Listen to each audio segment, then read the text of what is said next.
Hi friends, welcome to Navi's diary. இன்னைக்கு cook பண்ண போகிறது அவங்க தான். பாஸ்தா பண்ண போகிறாங்க.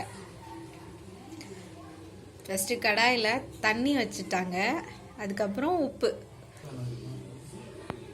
இந்த வீடியோ நான் ஷூட் பண்ணிகிட்டு இருக்கிறது சாட்டர்டே. ஆல்ரெடி காம்படிஷன் போய் ரொம்ப டயர்டாக இருக்கேன், அதனால இன்னைக்கு அவங்க குக் பண்ண போகிறாங்க. இப்போ நவி பாஸ்தாவை போட்டுட்டா கொதிக்கிற தண்ணியில்.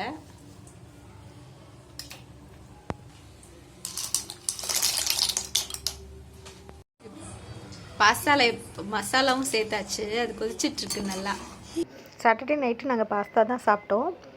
நெக்ஸ்ட்டு வாங்க சண்டே மார்னிங் நான் என்ன பண்ணேன் அப்படின்றத காமிக்கிறேன். நேற்று வெளியில் போயிட்டு வந்தது ரொம்பவே டயர்ட் ஆகிடுச்சு. எழுந்ததே ரொம்ப லேட்டு. எழுந்திரிச்சு காஃபி போட்டுட்டு அதுக்கப்புறம் பொங்கல் செஞ்சிடலாம் அப்படின்ட்டு குக்கரில் அரிசி பருப்பு ரெண்டையும் எடுத்துகிட்ருக்கேன்.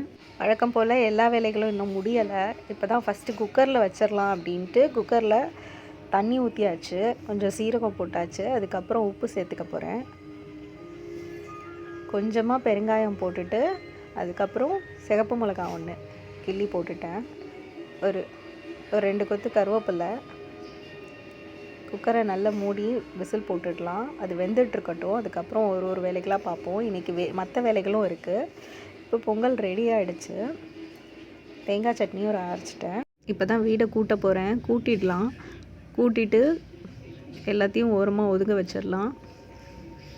இன்னும் பாத்திரமும் கழுவலை. இன்றைக்கு நேற்று நைட்டு அதெல்லாம் செய்யாததுனால அப்படியே இருக்குது. அடுப்பு மேடையை மட்டும் க்ளீன் பண்ணிவிட்டு எல்லா பாத்திரத்தையும் சிங்கில் எடுத்து போட்டுட்டேன் விளக்குறதுக்கு. இனிமேல் தான் விளக்கே எல்லாத்தையும் காய வைக்கணும். பாத்திரம் எவ்வளோ இருக்குது பாருங்கள், நைட்டு பாத்திரம் தேய்க்காததுனால. குக்கரில் சாதம் வச்சுட்டு அப்படியே பாத்திரமும் தேய்ச்சிடலாம் அப்படின்னு தான் பிளானு. இப்போ அரிசி எடுத்துட்டேன், பருப்பையும் எடுத்துட்டேன். கொஞ்சம் இது லன்ச் டைம் ஆகிடுச்சு, அதனால் அரிசி பருப்பு ரெண்டையும் நான் தண்ணியில் ஊற வச்சிட்டேன். ஃபஸ்ட்டு புளியையும் ஊற வச்சுருக்கேன். புளியை கொஞ்சம் தண்ணியில் போட்டு அடுப்பில் கொதிக்க வச்சுருவேன், கொஞ்சம் நல்லா ஊறிடும். இந்த நேரத்தில் நான் பாத்திரத்தையும் தேய்ச்சிட்ருந்தேன் அப்படியே. ஸோ எல்லாமே ரெடியாக இருக்குது. பாத்திரத்தையும் தேய்ச்சிடலாம். குக்கருமே விளக்காததுனால குக்கரை கழுவிட்டு அதுக்கப்புறம் தான் நான் சாதமே வைக்கிறதுக்கு ரெடி பண்ணினேன். குக்கரில் அடியில் தண்ணி ஊற்றிட்டு சாதம் பருப்பு ரெண்டையும் ஒரே குக்கரில் வச்சிடலாம் அப்படின்ட்டு. இப்போ அதுக்கு மூடியும் கழுவி தான் எடுத்து ரெடி பண்ணினேன்.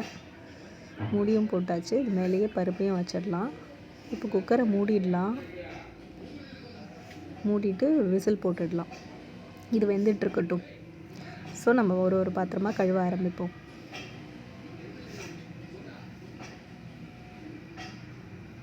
இப்போ ஒரு பாத்திரத்தில் தண்ணி எடுத்துட்டு அதை அடுப்பில் வச்சுட்டு கொதிக்க வச்சாச்சு.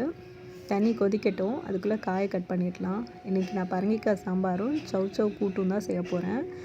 தண்ணியில் உப்பு போட்டுடலாம். ஸோ அது பரங்கிக்காயை வெட்டிடலாம் முதல்ல.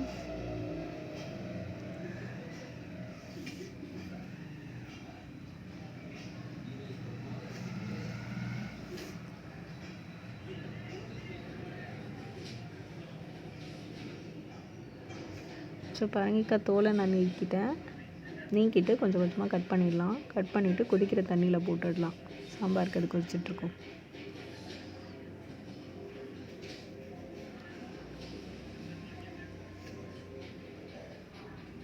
நீங்கள் இந்த சேனலை இப்போ தான் ஃபஸ்ட் டைம் பார்க்குறீங்கன்னா உங்களுக்கு இந்த வீடியோ பிடிச்சிருந்ததுன்னா லைக் ஷேர் பண்ணிவிட்டு மறக்காமல் சப்ஸ்கிரைப் பண்ணிவிடுங்க. அப்போ தான் நான் போடுற ஒரு வீடியோவும் உங்களுக்கு தெரியும். கொதிச்சிட்ருக்க தண்ணியில் இப்போ நான் காயை போட்டுட்டேன். அதுக்கப்புறம் கூட்டுக்கு தேவையான சௌச்சவையும் கட் பண்ணி எடுத்துடலாம். அதையும் தோலை நீக்கிட்டு கட் பண்ணிட்டேன் குட்டி குட்டியாக. ஸோ ஒரு குக்கரில் சாதமும் இன்னொரு குக்கரில் காயும் வச்சுருந்தேன்.